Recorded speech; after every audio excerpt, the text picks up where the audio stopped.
Welcome back to my channel. So today in this video we will study class 12 chapter 2 sexual reproduction in flowering plant, and in this video we will discuss these internal topics like what is flower, pre-fertilization, its structure and event, double fertilization, post-fertilization and apomixis and polyembryony. Okay, so let's get started.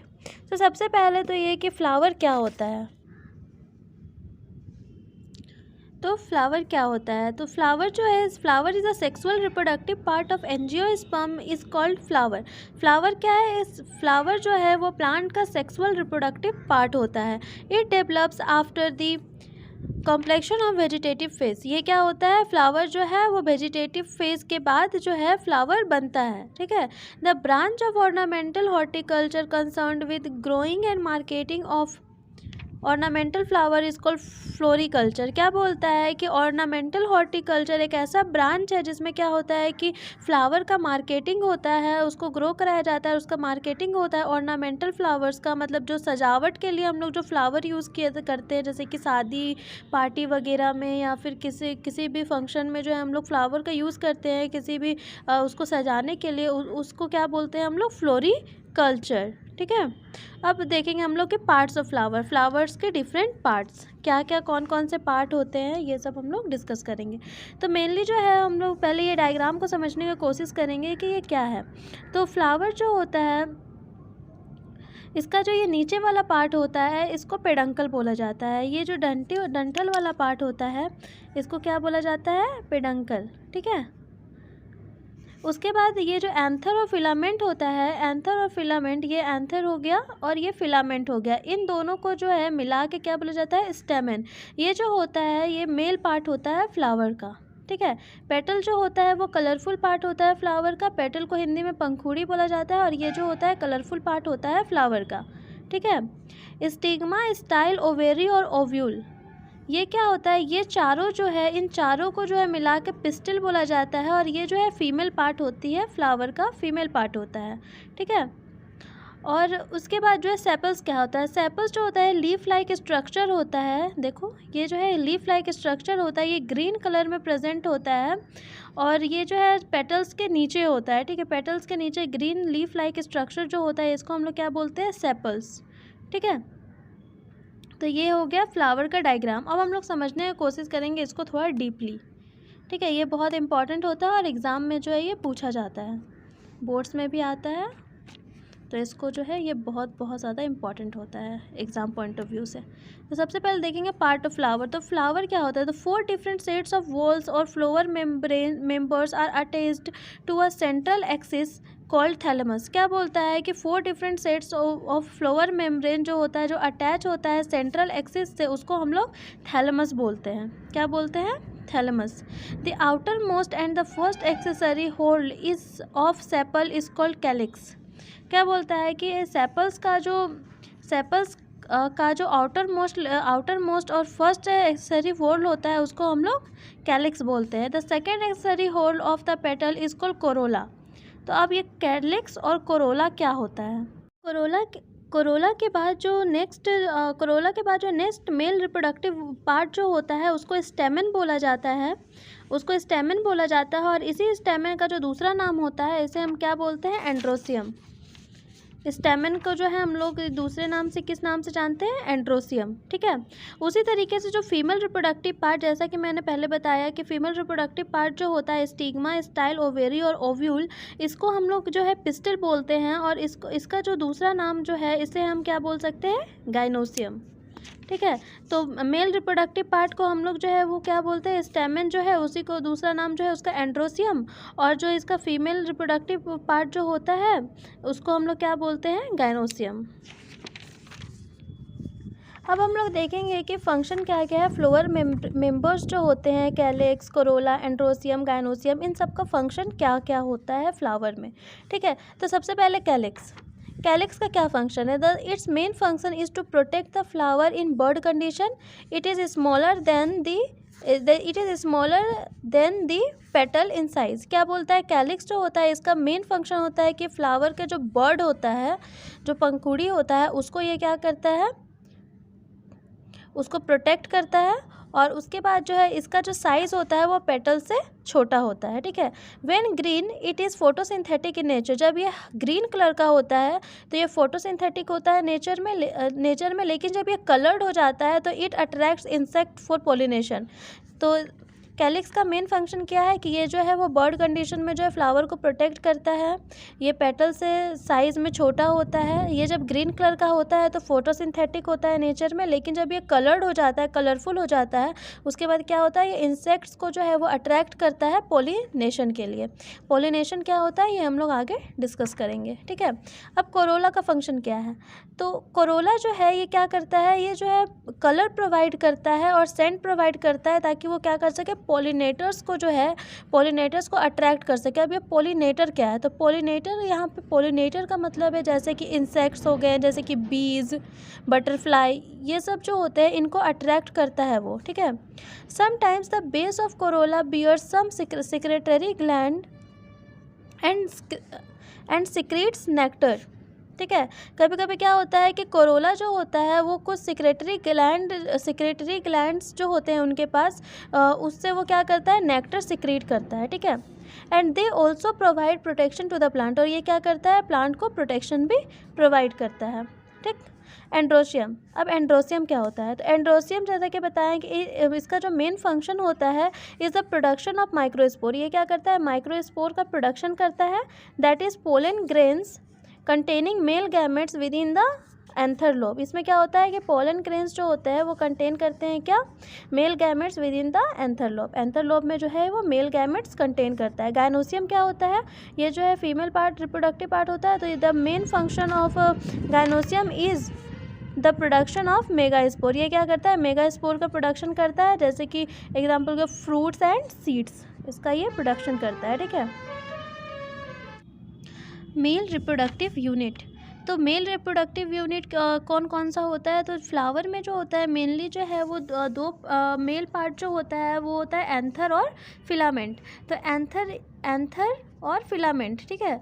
तो anther ये होता है और filament जो ये स्टॉल्क like part जो है जो इसको अटैच करके रखता है इससे, वो क्या होता है, फिलामेंट, ठीक है। और इन दोनों को जो मिला के स्टेमन बोला जाता है, ठीक है। और स्टेमन जो होता है वो क्या होता है, मेल रिप्रोडक्टिव पार्ट होता है, ठीक है। तो इसका हम लोग डायग्राम यहाँ पे देखेंगे तो यहाँ पे जो है क्लियरली दिखाया जा रहा है कि एंथर क्या है, ये जो ऊपर वाला भाग है इसको हम लोग एंथर बोलते हैं, और ये जो नीचे ये डंठल वाला पार्ट है इसको हम लोग क्या बोलते हैं, फिलामेंट, ठीक है।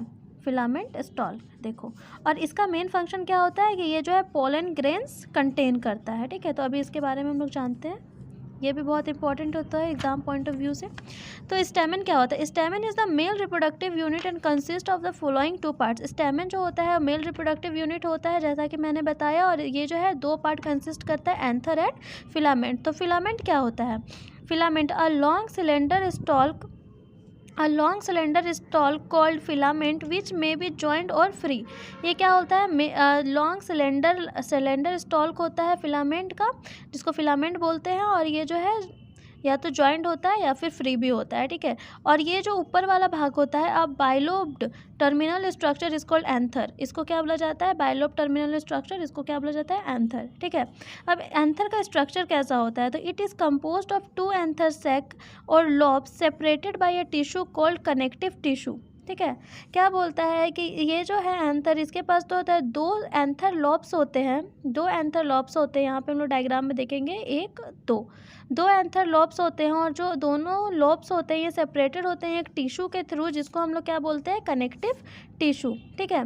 Anther is bilobed and each lobe और sac consist of two theca separated by a septum, ठीक है। The anther is a tetragonal four-sided structure consisting of four microsporangia, two in each of the lobes. Microsporangia develops further and get transformed into pollen sac. Okay. इसमें क्या बोलता है कि microsporangia जो है वो डेवलप होता है और उसके बाद जो है वो ट्रांसफॉर्म हो जाता है किसमें, पोलन सेक में। पोलन सेक हम लोग डायग्राम में देख सकते हैं, ये जो है ये क्या है, पोलन सेक, ठीक है। और ये जो गोल गोल छोटा छोटा दिख रहा है ये क्या है, पोलन ग्रेन्स, ठीक है। स्ट्रक्चर ऑफ माइक्रोस्पोरेंजियम, तो माइक्रोस्पोरेंजियम का स्ट्रक्चर कैसा होता है, तो माइक्रोस्पोरेंजियम जो होता है वो सर्कुलर हम लोग को जो है सर्कुलर नज़र आता है, और उसके बाद जो है ये जो होता है सराउंडेड होता है 4 वॉल्स से, 4 वॉल्स से जो है ये सराउंडेड होता है। ठीक है, इसके बारे में जानेंगे। तो स्ट्रक्चर ऑफ माइक्रोस्पोरेंजियम, तो माइक्रोस्पोरेंजियम जो होता है वो सर्कुलर नज़र आता है, और उसके बाद जो ये 4 वॉल से सराउंडेड होता है, 4 वॉल से सराउंडेड होता है। तो माइक्रोस्पोरेंजियम का डायग्राम ये रहा। तो इसमें जो होता है 4 वॉल्स होता है, epidermis, endothecium, middle layer and tapetum, middle layer and tapetum. इस डायग्राम में हम लोग देख सकते हैं ये चारों लेयर जो है ये हमें समझ में आ जाएगा। तो ये अभी हम लोग जानेंगे कि एपिडर्मिस क्या होता है, एंडोथीसियम क्या होता है, मिडिल लेयर क्या होता है, टेपेटम क्या होता है। ठीक है, तो एपिडर्मिस, सबसे पहले जो है एपिडर्मिस क्या होता है। तो एपिडर्मिस जो है ये outermost single layer of cell which is protective in nature.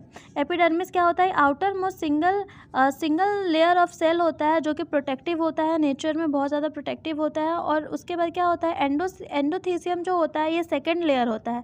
Epidermis जो है फर्स्ट लेयर होता है, और ये जो है प्रोटेक्टिव नेचर का होता है। ठीक है, एंडोथीसियम जो होता है ये सेकंड लेयर होता है विथ थिक सेल्स। एंडोथीसियम जो है सेकंड लेयर होता है, इसमें जो है थिक सेल से बना हुआ होता है, helps in dehiscence and is protective in nature, और ये भी जो होता है वो प्रोटेक्टिव होता है नेचर में। ठीक है, मिडिल लेयर क्या होता है, it is the third layer composed of 1 to 3 layers of cell. Middle layer जो होता है वो क्या होता है, ये तीसरा लेयर होता है माइक्रोस्पोरेंजियम का, और इसमें जो होता है 1 to 3 layer of cell helping in dehiscence and is protective in nature, और ये भी जो होता है बहुत ज़्यादा प्रोटेक्टिव होता है नेचर में। चौथा जो होता है टेपेटम, ये जो होता है फोर्थ लेयर होता है and innermost layer of cell with dense cytoplasm. इसमें क्या होता है, dense cytoplasm and many nuclei. It provides nourishment to the developing pollen grains. ये क्या करता है, नरिशमेंट प्रोवाइड करता है डेवलपिंग पोलन ग्रेन्स को। और ये जो होता है इसमें जो है इनर मोस्ट लेयर होता है टेपेटम, और ये जो है डेंस साइटोप्लाज्म और न्यूक्लियाई से ये रहता है, फिल रहता है। ठीक है, माइक्रोस्पोरेंजियम। तो ये 4 लेयर तो हम समझ गए, epidermis, endothecium, middle layers and tapetum. अब हम जानेंगे कि स्पोरोजीनस सेल्स क्या होते हैं। तो स्पोरोजीनस सेल्स जो है ये the centre of each microsporangium is filled with closely arranged similar cells called sporogenous cells. Okay, at maturity pollen sac is formed by fusion of 2 microsporangium in each lobe. क्या बोलता है, maturity के बाद जो होता है पोलन सेक में जो है is formed by fusion of, pollen sac जो है वो बनता है by the fusion of 2 microsporangium. 2 microsporangium का फ्यूजन होता है तो पोलन सेक का फॉर्मेशन होता है हर एक लोब में। ठीक है, ये डायग्राम हो गया मेरा यंग एंथर का। इसमें भी हम लोग देख सकते हैं कि एपिडर्मिस, एंथोसियम, फिर मिडिल लेयर और टेपेटम का ये देख सकते हैं। ठीक है, अब जो हम लोग देखेंगे कि माइक्रोस्पोरोजेनेसिस क्या होता है। तो माइक्रोस्पोरेंजियम जो है वो क्या होता है हम देख लिए, उसका जो स्ट्रक्चर क्या है, उसका डिफरेंट पार्ट्स क्या है, उसका फंक्शन क्या है, वो तो हम लोग देख लिए। अब हम लोग देखेंगे माइक्रोस्पोरोजेनेसिस क्या होता है। What is microsporogenesis. तो माइक्रोस्पोरोजेनेसिस जो है it is the process of formation of microspore for a pollen mother from a pollen mother cell by meiosis is called microsporogenesis. एक ऐसा प्रोसेस जिसमें क्या होता है, माइक्रोस्पोर का फॉर्मेशन होता है from a pollen mother cell. Pollen mother cell से जो है मियोसिस के द्वारा क्या होता है कि फॉर्मेशन होता है माइक्रोस्पोर का, इसको हम लोग क्या बोलते हैं, माइक्रोस्पोरोजेनेसिस। ठीक है, इस cell of sporogenous tissue in a microsporangium act as a potential pollen mother cell PMC और microspore mother. PMC undergoes meiotic division to form cluster of 4 cells called microspore tetrad. ठीक है, PMC जो होता है वो क्या होता है, माइटोटिक डिवीज़न में जाता है ताकि वो क्या कर सके क्लस्टर ऑफ 4 सेल्स जो है वो बना सके, जिसको कि हम लोग क्या बोलते हैं, माइक्रोस्पोर टेट्राड्स। ठीक है, on maturity the anther dehydrates and the microspore separates from each other is called pollen grains. और क्या बोलता है कि मैच्योरिटी के बाद जो है क्या होता है, एंथर जो है वो डिहाइड्रेट हो जाता है और माइक्रोस्पोर जो है सेपरेट हो जाता है एक दूसरे से, उसको हम लोग क्या बोलते हैं, पोलन ग्रेन्स। ठीक है, अब हम लोग देखेंगे कि पोलन ग्रेन्स क्या है, उसका क्या फंक्शन है, ये सब। ठीक है, तो पॉलन ग्रेन्स जो है they develop from PMC by meiotic division. तो जैसा कि हम लोग यहाँ पे ऊपर में देखें तो वही है कि पॉलन ग्रेन्स जो है वो मियोटिक डिवीज़न के थ्रू जो है, जब पीएमसी जो होता है उसमें जब मियोटिक डिवीज़न होता है तो वो क्या करता है, पॉलन ग्रेन्स का फॉर्मेशन करता है। They represent the male gametophyte. Pollen grains जो होता है उसको हम लोग मेल गैमेटोफाइट बोलते हैं, मेल गैमेट होता है पॉलन ग्रेन्स, ठीक है। Pollen grains are generally spherical in structure. Pollen grains का स्ट्रक्चर कैसा है, स्फेरिकल स्ट्रक्चर होता है पॉलन ग्रेन्स का। They possess two prominent layer wall, outer exine and inner intine. क्या बोलता है कि इसका जो होता है टू प्रोमिनेंट लेयर वाल होता है, outer exine and inner intine, ठीक है। और उसके बाद जो है जो एक्साइन होता है is hard layer made of sporopollenin which is one of the most resistant organic material present in nature. जो एक्सिन होता है वो बहुत हार्ड लेयर होता है और वो जो है स्पोरोपोलेनिन का बना हुआ होता है, और ये जो है most resistant material in nature, और बहुत ज़्यादा रेजिस्टेंट मटेरियल होता है नेचर में। इनर थिन लेयर जो होता है, the inner thin layer of intine is made up of cellulose and pectin. क्या बोलता है कि जो इनर थिन लेयर होता है वो जो है सेलुलोज और पैक्टिन का बना हुआ होता है। Exine has an aperture where sporopollenin is absent. क्या बोलता है, एक्साइन जो होता है उसमें क्या होता है, स्पोरोपोलेनिन एब्सेंट होता है, जिसको हम लोग जम पोर बोलते हैं। जम पोर किसको बोलते हैं, एक्साइन, जिसमें क्या होता है कि स्पोरोपोलेनिन जो होता है वो एब्सेंट होता है, ठीक है। अब जो न्यूली डिफ्रेंशिएटेड पॉलन ग्रेन्स जो होते हैं उस सेंट्रल न्यूक्लियस और डेंस साइटोप्लाज्म के से बने, उसके पास जो होता है सेंट्रल न्यूक्लियस और डेंस साइटोप्लाज्म होता है, ठीक है। तो जो प्रोटोप्लास्ट होता है, the protoplast mitotically divide into two unequal cell. क्या बोलता है, प्रोटोप्लास्ट जो होता है वो माइटोटिकली डिवाइड करता है वो दो अनइक्वल सेल्स में, bigger vegetative cells which is rich in food reserve and smaller spindle shaped generative cells with dense cytoplasm and a nucleus. This is called two-celled stage, ठीक है। इसको क्या बोला जाता है, टू सेल्ड स्टेज बोला जाता है। मेजोरिटी में क्या देखा जाता है कि इन मेजोरिटी एंजियोस्पर्म्स जो होते हैं वो pollens are released in this two celled stage. Pollens जो होता है वो ये टू सेल्ड स्टेज में जो है पॉलन जो है रिलीज होता है। Whereas in other species the generative cells divides into two male gametes and this pollen is said to be in three cell stage. और उसके बाद क्या बोलते हैं, इसको पॉलन जो होता है उसको फिर 3 सेल स्टेज में बोला जाता है, ठीक है। ये जो है डायग्राम है पॉलन ग्रेन्स का, ठीक है। ये जो है डायग्राम है पॉलन ग्रेन्स का, ठीक है। और पॉलन ग्रेन्स का इंपॉर्टेंस क्या होता है, तो पॉलन ग्रेन्स जो है वो कंटेन करता है मेल गैमेट जो कि सेक्सुअल रिप्रोडक्शन में हेल्प करता है प्लांट का, ठीक है। These are nutrient rich and this are taken a foods as a food supplement. ये जो है इसमें बहुत ज़्यादा न्यूट्रिएंट पाया जाता है, इसलिए इसको एज अ फूड सप्लीमेंट भी लिया जाता है, खाया जाता है, ठीक है। Pollens can be stored for years in liquid nitrogen at -196 degree Celsius to be used later in crop breeding programmes. Pollens को जो है -196 डिग्री सेल्सियस में जो है उसको मतलब लिक्विड नाइट्रोजन में रखा जा सकता है ताकि वो क्या कर सके, बाद में जो है वो क्रॉप ब्रीडिंग प्रोग्राम में जो है उसको यूज़ किया जा सके। तो नेक्स्ट वीडियो में जो है हम लोग ये देखेंगे कि फीमेल रिप्रोडक्टिव यूनिट क्या होता है, और इसको हम लोग जो है डिटेल्स में इसको फीमेल रिप्रोडक्टिव यूनिट को जो हम लोग डिटेल में डिस्कस करेंगे और इसको समझने का कोशिश करेंगे। So thank you.